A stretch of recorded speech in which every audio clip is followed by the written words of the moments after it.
Thanks for watching our video. Make sure to subscribe to the Old Stone Church YouTube channel. About 32 years ago now, in fact, over 32 years ago, our son, Wayne, was between the ages of 7 and 8 years old. And during that time of between 7 and 8, he, like many young people his age and experience, achieved the remarkable, important Northeast Ohio certification of growing to 48 inches tall. Now, here along the North Coast particularly, 48 inches tall is an important moment of inclusion. It is that moment when you are recognized at Cedar Point as being able to ride on all the rides.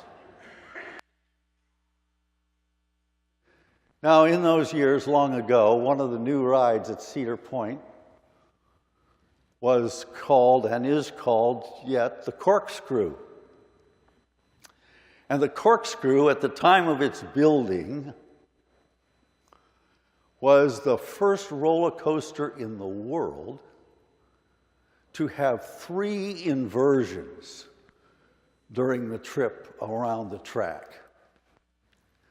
3 inversions that you started from 85 feet in the air and descended along that first dive at just under 50 miles an hour, and that you took the loops over the midway. Now, by the standards of things that have been established today at Cedar Point, it's a rather tame ride. But then it was a big deal. So, when Wayne achieved 40, our plan was on our trip to Cedar Point that year to celebrate his height and his ability to be on all those rides. His desire was to ride, first of all, the corkscrew. And not just ride it, but to be in the very first car. Now, I was the parental escort that day.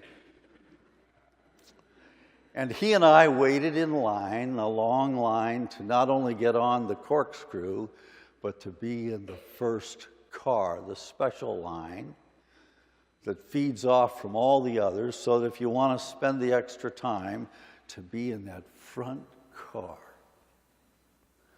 And finally, the moment came, we were seated in that front car, and the pneumatic push of that equipment set the whole train free, and we moved down that first bend till you could hear the clickety-clack of the system underneath grabbing hold to pull you up to that 85-foot summit. And there at the top of that summit, in the first car, it seems like as the rest of the cars catch up to you to disengage from the chain, you have these seconds when you can look out and look around and look down, straight down, unobstructed, 85 feet. And that was our experience. And then, everything lets go. And you start that descent. And at that moment, there are all kinds of screams. But Wayne did not scream.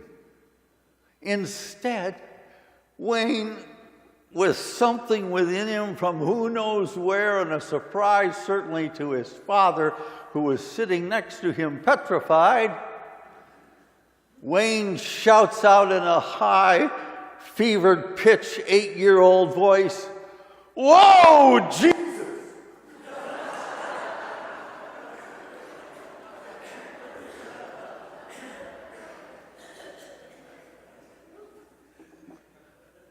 Now, minutes later, when we had returned to the solid earth and were walking in the midway, and our insides were adjusting back to their usual position. We were having conversation back and forth about the ride we just experienced. And I said to him, "Wayne, what in the world made you say that at the top of the hill?" And without any hesitation at all, he said, "Dad, it just seemed like a really good time."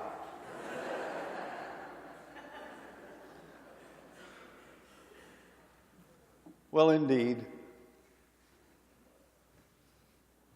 What is it about us as human beings? What is it about us as human beings since there have been human beings?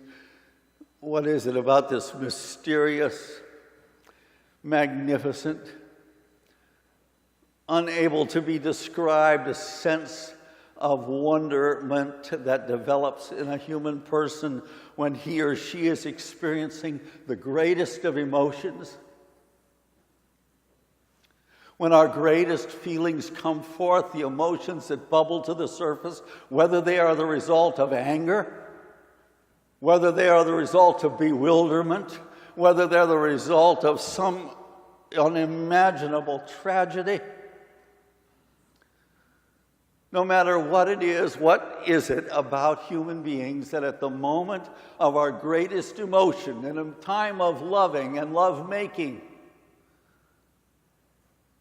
what is it that calls forth from us an expression usually of words that are so powerful that only they can express what we're feeling? Oh God! Oh Jesus! What is this mystery? What is the source of that affirmation or that articulation of holy words, holy name? Even, this is what's a great mystery to me, too, even people who profess no belief in a creator at all, even individuals who claim that they believe in nothing other than the moment they experience, that they affirm nothing more than what they know now and what is predicted to happen the next day, even people then are like that. Even then you will find that individuals in the moments, those individuals like the rest of us that are believers, in the greatest moments of our emotion, will articulate holy names. Have you ever wondered why it is, for instance, that atheists swear? Why would those words be compelling to them? And yet they are. It's only that name, God, only the name, the Lord, only Jesus, that are powerful enough to help us express emotion that is deep and deep within us. What's that about? Where does it come from? How is it that the psalmist, 3,000 years ago, connected with that kind of emotion of great joy, of a sense of accomplishment and victory, and shouts out and sings out in a hymn that then is repeated across the generations, God, you are so great that even people yet unborn will know of you. What is that?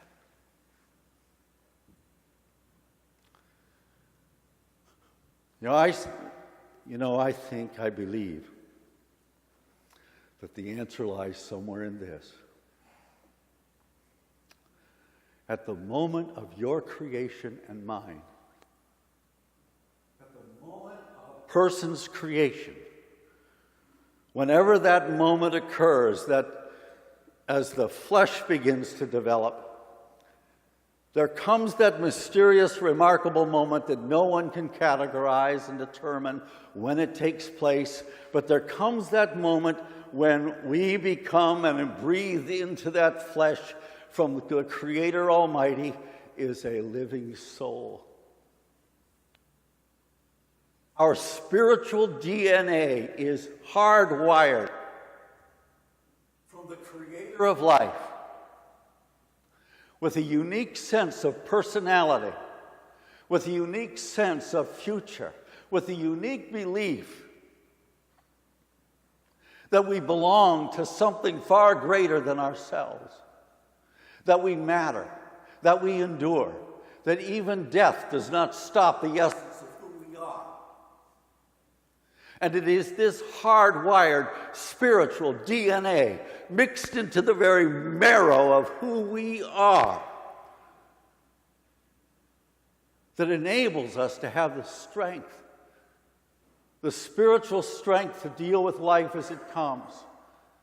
And in those moments that are remarkably difficult or hard, when grief is great or when joy is great, we shout out as a reflection of that creation, "Oh God," because we know we're connected to something that holds us together when everything around us seems to be coming apart or so brand new we have no control at all.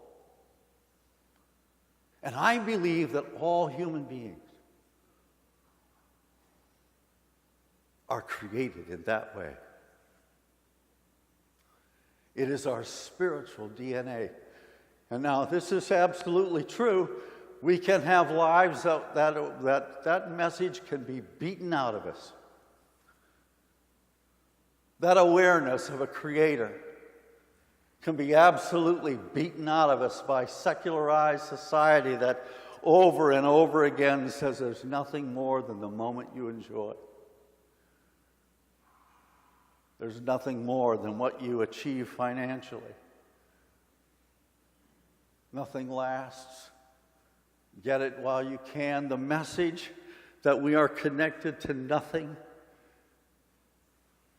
can beat out the Spirit. That doesn't mean beat out our recognition of the Spirit. It doesn't mean it beats it out of us, because I believe it is latently there in the spiritual DNA fiber of our lives. And it is that we tap into in those moments when emotions are so overwhelming. And we hearken back to the knowledge that we are connected to something greater than ourselves, that we endure, that life matters, that we each are not an accident.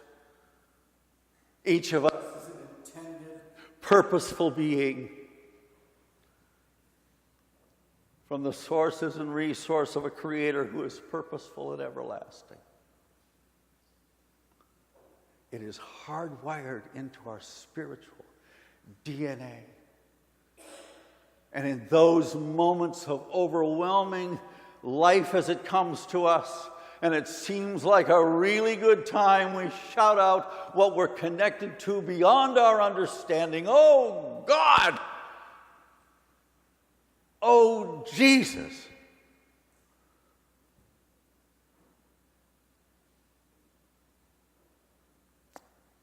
And it pulls us together to face what we must with an enduring sense that we shall, by God's grace, endure. You think of those moments of the greatest grief, the loss of a beloved, when everything's coming apart because the world you've known and the life in which you've shared is so radically changed.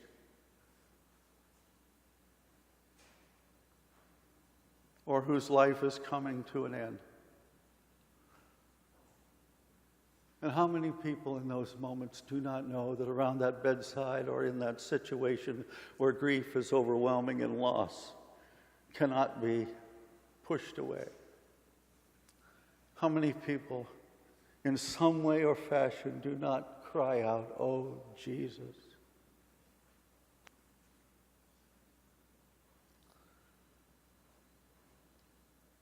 In those moments, and we all have them now,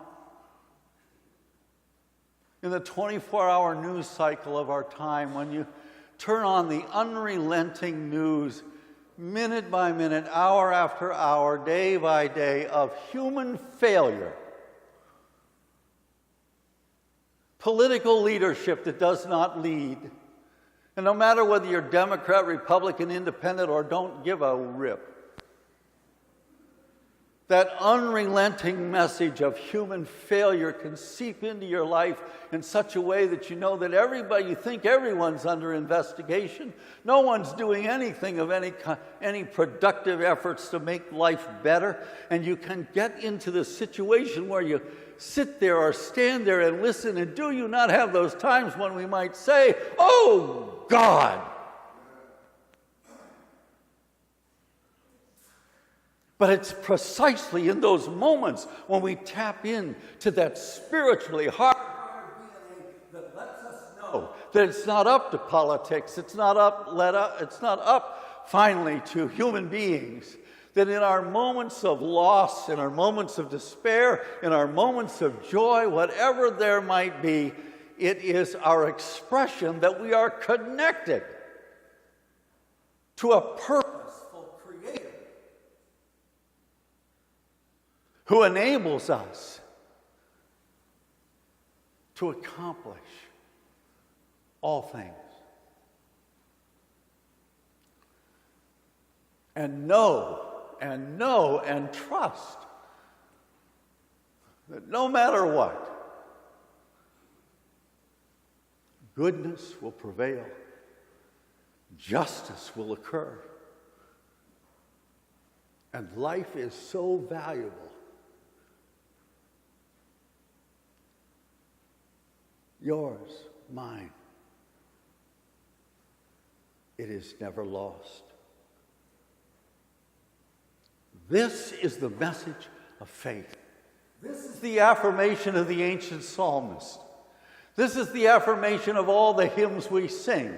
It's the reason we gather to shout it out, to sing it loudly, even those yet unborn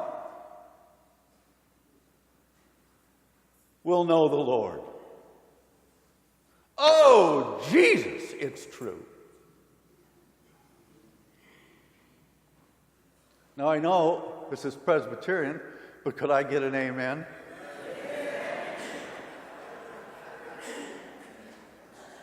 United Methodists can be frozen chosen as well.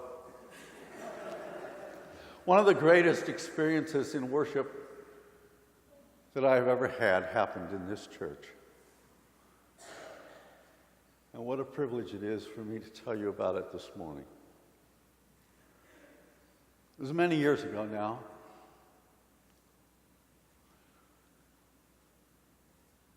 But the Old Stone family of faith, through its pastoral leadership, would from time to time host an Easter sunrise service and invite other downtown congregations to participate. Well, as true to the form of that invitation, I received the invitation to be a part of a sunrise service here at this church. And I came along with several members of my congregation, then First Church, at East 30th and Euclid. And we gathered here long before sunrise. And we gathered in your columbarium. And in the chapel to the side of which it now sits. We gathered in the darkness and the morning gloaming in candlelight in that columbarium where the dust of human life in its physical sense is treasured and remembered. And in the candlelight of that place, we then processed out in that early morning sunrise service on Easter Day, into the light of the chapel, and then to the sunrise streaming in the windows, in the hallway, and then finally through the stained glass in this room. It was a magnificent, symbolic time of the great resurrection moment, that even from the dust of the earth to which we return, even there people praise God that is so great, because that is not the end of who we are. That we are enduring, lasting spirits, hardwired into God's purposes. I think of that now as Malcolm McQuaig rests there, and the affirmation that he would have made. You see, here's the truth. It's the whole reason we gather Sunday after Sunday and week after week, and it's the whole reason we do what we do, because we're called to do it. Each of us. And we can't control when. Each of us will have that moment when we shall be returned to dust. And in the columbarium nature of our lives that have been formed out of the dust of the earth and into which has been breathed the living soul, there will come that moment for each one of us. This is our faith. There comes that moment when each of us, even from the dust, we are called forth. And there is this blazing light, and then a magnificent affirmation of a whole new experience, with all the emotion of an 85-foot drop into an experience that is loving and wonderful. And we step out of the dust and we move into that as radiant, purpose-filled beings called forth by the Creator of all things. And we see in this light, and the only words that are strong enough to convey it, and we articulate them in spirit, those words will be, "Oh, Jesus!"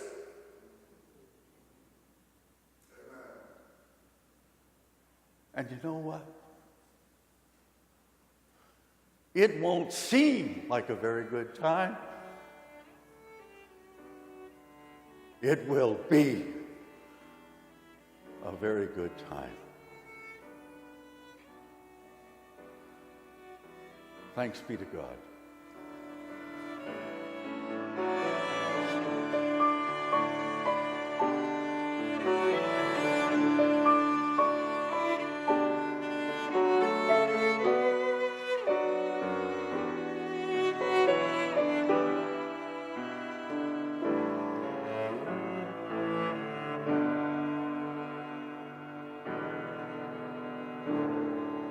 Thanks for watching our video. Make sure to subscribe to get the latest and greatest videos from the Old Stone Church. And if you feel blessed by our message, please go to theoldstonechurch.org and click Donate. God bless you today and forever. The Old Stone Church. We've been loving Christ and serving City since 1820.